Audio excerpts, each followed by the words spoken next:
Bem-vindos todos a mais um vídeo da Escola Clássica do nosso canal aqui do YouTube. E hoje nós vamos falar de um assunto muito interessante, de um texto que é claro, muito bem feito, importantíssimo, que é a oração de Santo Tomás para os estudos. Essa oração, ela não é apenas um texto latino, né? Não é apenas um pedido qualquer, um pedido que qualquer pessoa possa fazer.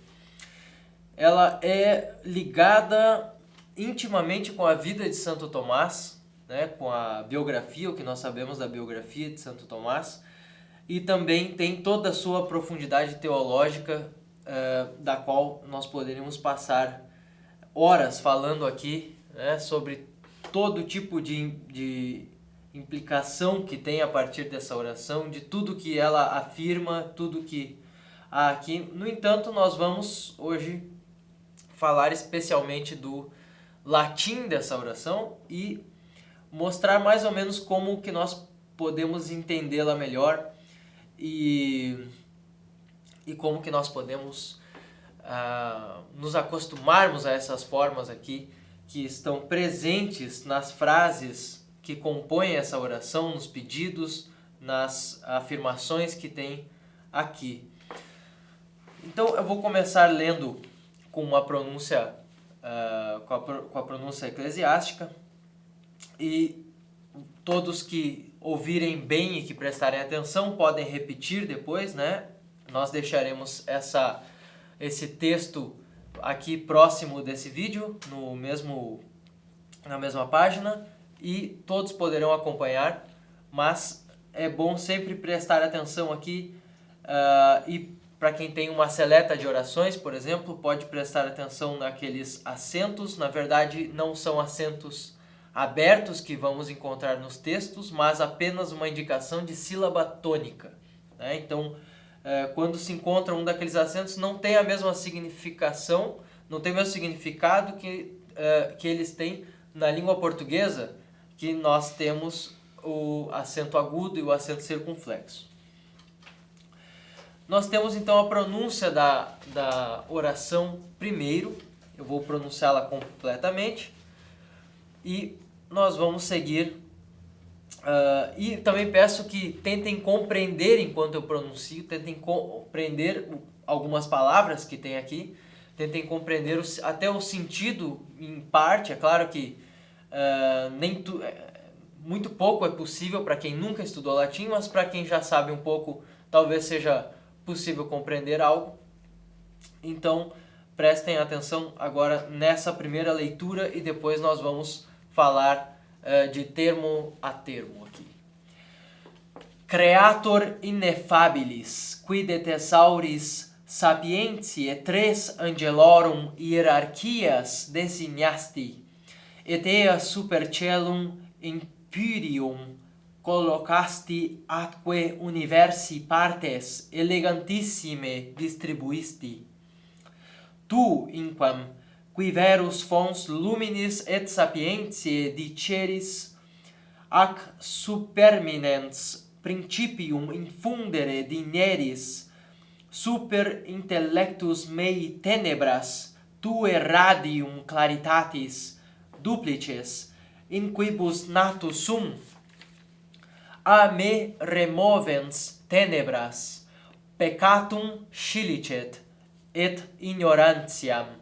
Tu, qui linguas infantium facis disertas, linguam meam erudias, atque in labiis meis, gratiam tue benedictionis infundas, da mi intelligendi acumen, retinendi capacitatem, adiscendi modum et facilitatem, interpretandi subtilitatem, loquendi gratiam copiosam, ingressum instruas, progressum dirigas, egressum compleas, tu qui es verus Deus et homo, qui vivis et regnas in saecula saeculorum. Amém. Dessa pronúncia, então, até aqui, todos que quiserem voltar depois é claro, pegando o texto corrido e possam entender também alguma frase, né? Podem voltar, isso é importante, que é legal que esteja gravado isso. E agora nós vamos falar de termo a termo. Creator ineffabilis. Creator. Creator, então, é muito simples para nós. Nós sabemos creator é como criador. De creator nós podemos pensar que ela segue a mesma terminação, né? E segue a mesma... tem mais ou menos a mesma forma que a palavra ianitor. Ianitor. Aqueles que estudam com língua latina, por exemplo, verão essa a primeira vez essa forma em ianitor, que é aquele que abre, fecha, cuida das portas, né, de uma casa. Ele, é claro, nós temos aí a junção do significado, né, do radical de porta, ianua, e isso que é a terminação que dá um sentido daquele que faz algo, né? Então nós temos creator ineffabilis. Ineffabilis é exatamente no sentido de inefável, que não pode ser descrito, não pode ser dito em palavras, não pode ser exposto completamente, né? Creator ineffabilis. E aqui, isso é muito importante, já é um direcionamento a Deus, né? Já é um direcionamento a qual a oração agora se dirige. Qui de thesauris sapientiae tue. Então, este que é um pronome relativo, aqui no nominativo, né? Qui de thesauris sapientiae tue. Então, do tesouro, e thesauris vem exatamente de uma palavra grega, thesauros, né? Tem a ver com algumas, é encontrado então em inscrições, por exemplo, de minas antigas no caso de prata, né, de ouro. Então isso tem essa ligação com o tesouro mesmo, aquilo que vai ser a palavra tesouro na língua portuguesa. Qui de thesauris sapientiae tue. Sapientia, sabedoria, sapientia tua, o genitivo é sapientiae tue. Tres angelorum hierarquias. Tres angelorum hierarquias. Nós sabemos, então, hierarquia é uma palavra que vem de hierarches, do grego. Então, que significava justamente o sumo sacerdote, hierarches, ou hierarcas, alguma coisa assim. Isso que seria o posto mais alto, né? E depois designará, na verdade, degraus, né, grados, né, graus de autoridade. Tres angelorum hierarquias. Angelorum é o genitivo plural dos anjos. Dos anjos, angelorum. Nós temos então angelum, angelorum. Designaste. É claro, este latim aqui tem uma certa diferença. Nós diríamos, se nós escrevêssemos o pretérito perfeito de designare, nós teríamos designavisti, e no entanto aqui nós encontramos o perfeito como designaste, e não designavisti. Que vem de, é claro, designare, e signare nesse sentido de imprimir uma forma, né, de designar também, que é usado para desenho e também para marcar, né? O ato de marcar, designaste. E é claro que aqui quer dar um sentido muito maior ainda do que apenas criar ou construir. Não, designaste, aquele que não só pensa, mas imprime aquilo tudo que planeja, né? Et eas super cellum epureum. Então, e elas, né? De thesauris sapientia, tres angelorum hierarquias, designaste, et eas super cellum imperium colocaste, e colocou-as acima do céu mais alto, né? Seria mais ou menos esse o sentido de empyreum, que daria o sentido do maior, do céu mais alto na língua latina. Caelum empyreum colocaste, né? Posicionou, designou esta posição, colocaste. Atque universi partes, as partes do universo. E aqui, universo não no sentido apenas de todos vertidos apenas em uma direção, como é o sentido, digamos assim, cru da palavra universus, né? Aqui no sentido de universum, no neutro, né? A palavra neutra. E aqui no genitivo, universi, universum, universi. Partes elegantissime distribuisti. E nós temos aqui o advérbio no seu superlativo, da forma mais elegante. Partes elegantissime, do modo mais elegante, seria esse o significado. Possível, né? Tratando-se ainda de Deus, modo mais elegante possível. Partes elegantissime distribuisti. Então, distribuiu as partes do universo, a construção do universo, da forma mais elegante. E aqui apenas há um reconhecimento, então, de Deus a quem a oração se dirige. E agora nós começamos, ainda há mais alguns reconhecimentos, e começamos com os pedidos.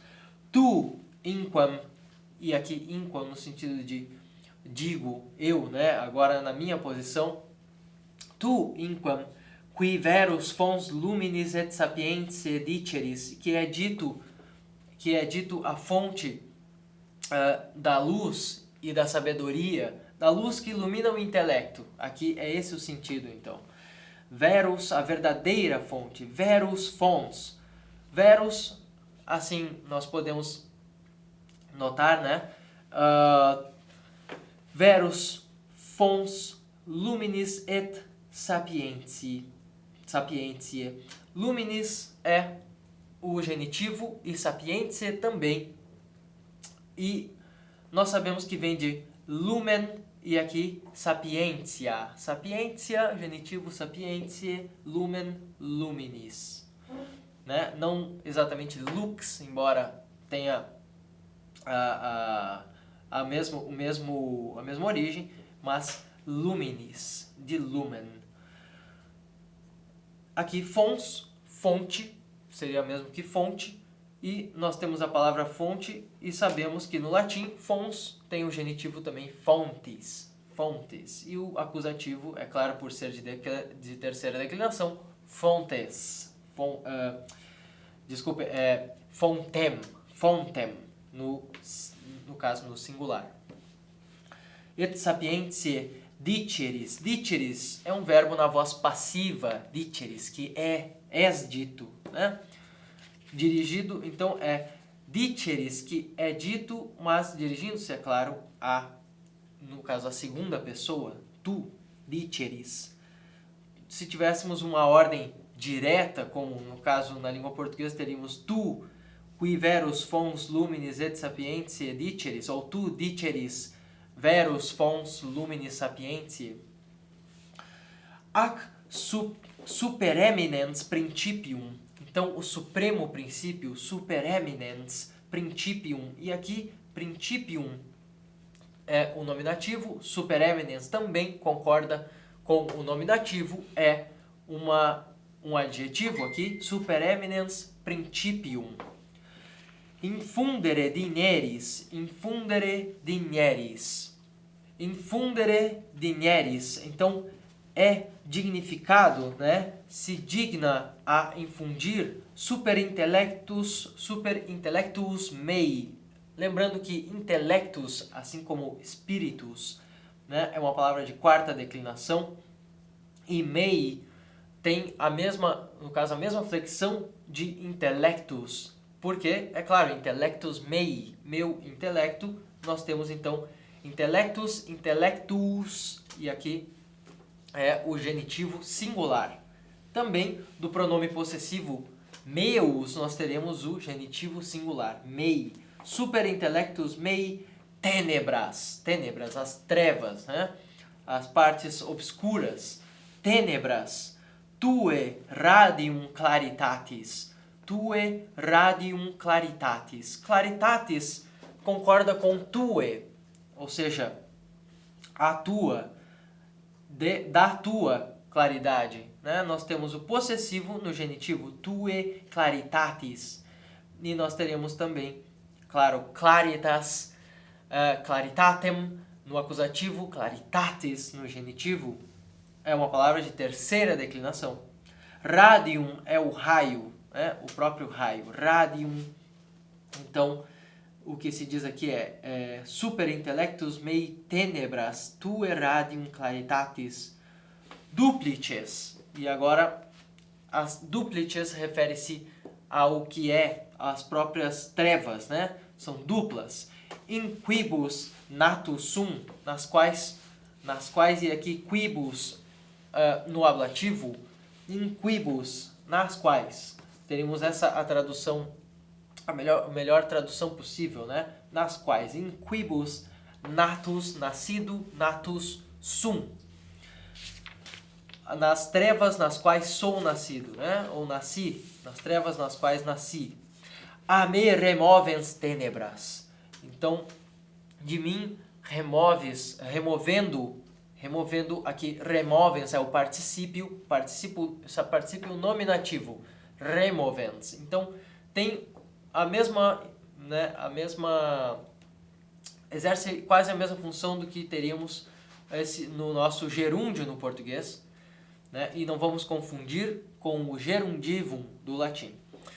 A me removens tenebras. Então, de mim removendo as trevas. E agora ele vai dizer quais são essas trevas duplas, né? Ele coloca duplices, que vem de duplex. Então, peccatum, certamente, scilicet, peccatum, scilicet e peccatum, uma palavra masculina de quarta declinação, peccatum, e aqui é claro no acusativo. Então nós temos peccatus, peccatum, peccatum scilicet et ignorantiam, que vem justamente de ignorare, né? Então, no caso, não conhecer algo, né? Desconhecer alguma coisa. Não exatamente no sentido de como se pode dar hoje os vários sentidos pejorativos que se podem dar à ignorância, não seria no sentido de burrice ou de atitude ignorante, não, mas seria no sentido de ao desconhecimento, o qual é natural de todo ser humano. Scilicet et ignorantiam. Tu qui linguas infantium facis disertas. Tu qui linguas, então que as línguas, né, que a fala, que as palavras as quais pronunciam também. Tu qui linguas, e aqui línguas é o acusativo plural. Nós temos o verbo facis, fazes, né? E tu fazi. Tu qui linguas infantium facis disertas. Disertas tem aqui a mesma concordância de línguas, né? Línguas disertas. E disertas, esse sentido de claras, de um bom modo de dizer, não é? Ou também também honestas, poderíamos dizer, e infantium, de infants, e sendo o genitivo plural, infantium,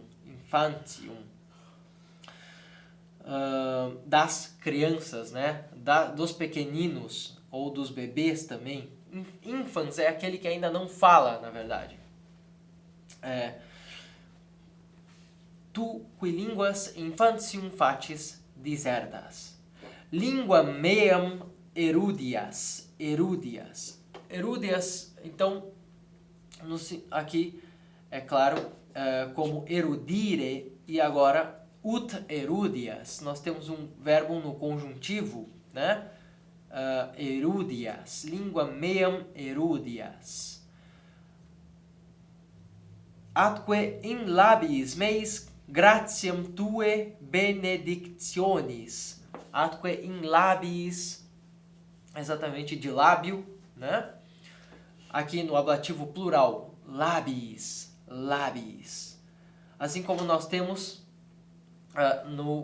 numa das orações que são a base do ensino musical gregoriano, né? Quando nós temos lá labii reatum, que temos nessa letra, aqueles que conhecem, né? Aqui também nós temos labiis, né? Nos lábios, in labiis, atque in labiis meis, meis concordando com labiis também no ablativo plural. Labiis meis gratiam tue benedictionis infundas. Então, ut infundas, também no conjuntivo, aqui esse verbo, né, no conjuntivo na segunda pessoa, infundas. Gratiam tue, ou seja, a graça de tuas bênçãos. Gratiam tue benedictionis infundas.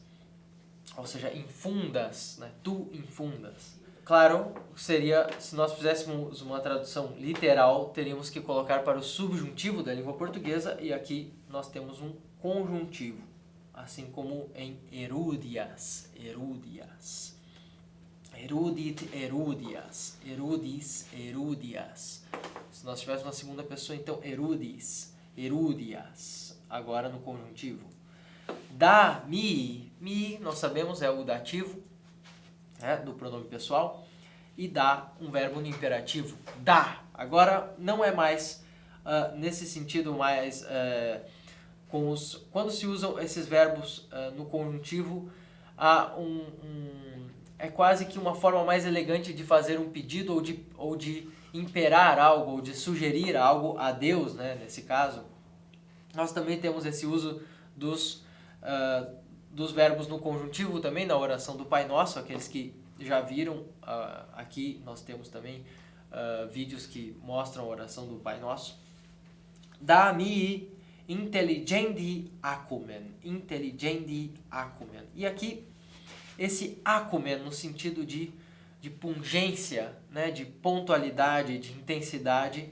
Intelligendi é o gerundivum no caso aqui no genitivo, né? No caso aqui é uma palavra que é o gerundivo e dá um sentido de intenção de inteligir, a intenção de pensar, né? A intenção de compreender. É sempre esse o sentido que dá o gerundivo. E acumen, né? A intensidade nessa tarefa de compreender, nessa vontade de compreender, nessa direção da compreensão. Retinendi, e agora um novo gerundivum aqui, também no genitivo, capacitatem. Lembrando que acumen e capacitatem, nós temos aqui duas palavras no acusativo, que justamente estão ligadas ao verbo dar, né? Dare, da-mi, capacitatem et acumen, poderíamos dizer também. Mas aqui ele usa retinendi capacitatem. Então, exatamente a capacidade de reter, né? De ter algo, gravar algo, de aquilo dar frutos depois, né? Retinendi capacitatem. Depois, adiscendi, ou seja, em direção a saber, em direção, né, de conhecer.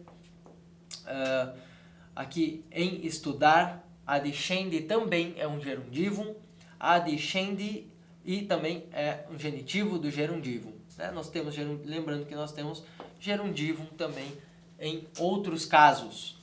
Adiscendi modum, modum também no acusativo, ligado ao verbo dare, aqui nessa oração, nessa frase, e modum no sentido de os caminhos pelos quais se aprenderá algo.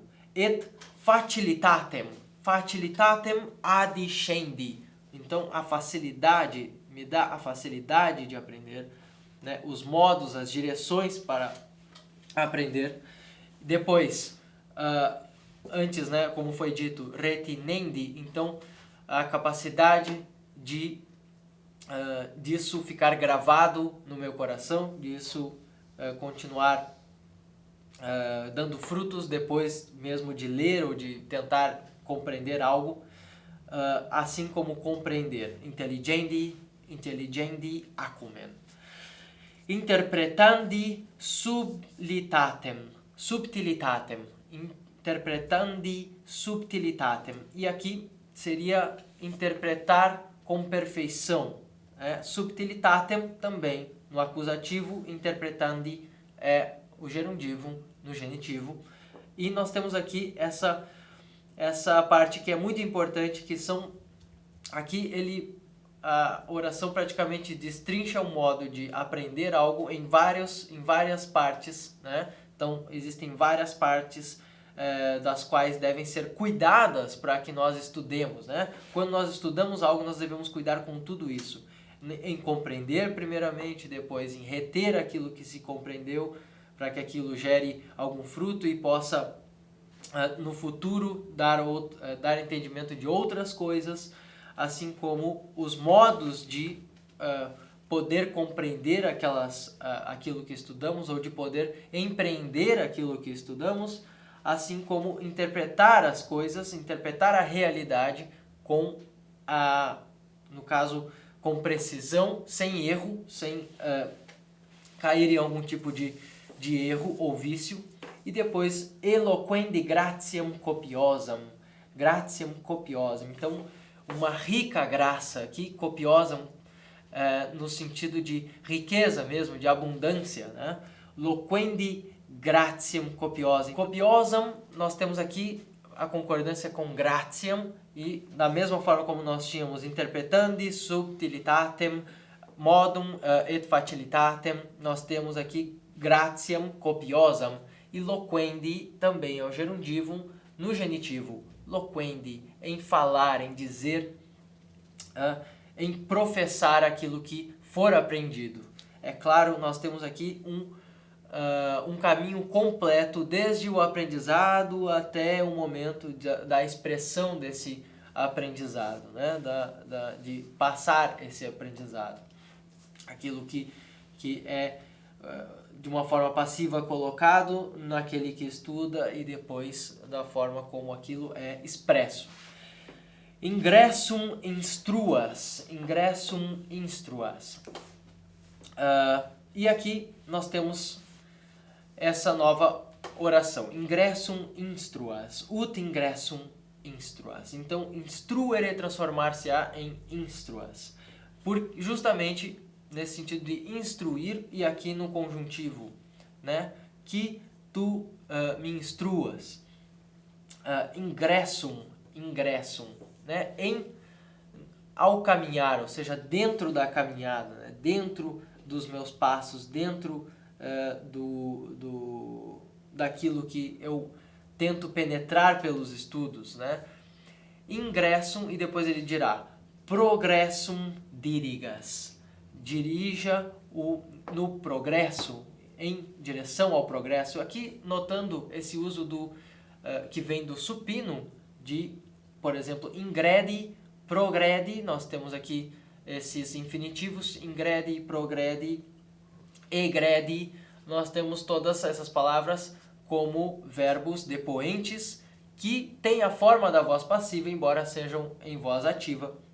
E nós temos o supino, que seria justamente ingressum, progressum e egressum, e ele usará não o supino exatamente, mas em direção a algo que no qual se entra, ou do qual se sai, ou do qual se avança, no sentido, em todos os sentidos que essas palavras podem indicar aqui, também notando o uso dessas preposições in, pro e ex, que aqui se dá em egressum.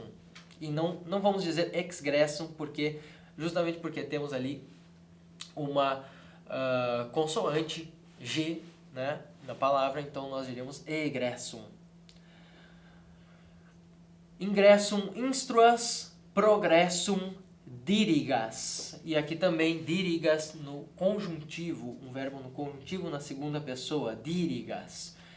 Egressum compleas. Egressum compleas. Egressum no sentido daquilo no qual eu me afasto, ou nas coisas nas quais dos conhecimentos dos quais eu me afasto, que tu completes, né? Que tu preenchas aquilo que está faltando. Tu qui és verus Deus et homo, tu que és, aqui qui, é claro, novamente nosso pronome relativo, como ele já usou alguma vez aqui na oração. Tu qui és verus Deus et homo, que é o verdadeiro Deus e homem. Qui vivis et regnas, vives, que vive e reina. Qui vivis et regnas in saecula saeculorum, nos séculos dos séculos. Amém. Isso é bem fácil. Sécula é o plural de seculum e seculorum é o genitivo plural, né? Sécula sendo o acusativo plural dessa palavra neutra. Nós temos aqui que esse in é uma preposição normalmente utilizada como ablativo. Aqui dando o sentido de movimento, coloca-se então com sécula no acusativo. E agora, diferentemente dos outros verbos que nós tínhamos, vivis et regnas é apenas o verbo na segunda pessoa no presente normal. E ficamos por aqui. Acho que agora já temos o suficiente para conhecer essa oração inteira e entender o que está acontecendo nesse latim, tá? Aqueles que pegarem algumas traduções verão certas diferenças em alguns termos, né? Principalmente ali no início, em ineffabilis, às vezes é dado um outro sentido para essas traduções. Então, que no caso aqui nós temos como infalível, né? Mas também mas eu imagino aqui que realmente seja algo mais no sentido de indizível, né? Inefável. Então, ficamos por aqui. Curtam as nossas páginas, inscrevam-se no nosso canal da Escola Clássica e muito obrigado. Até um próximo vídeo.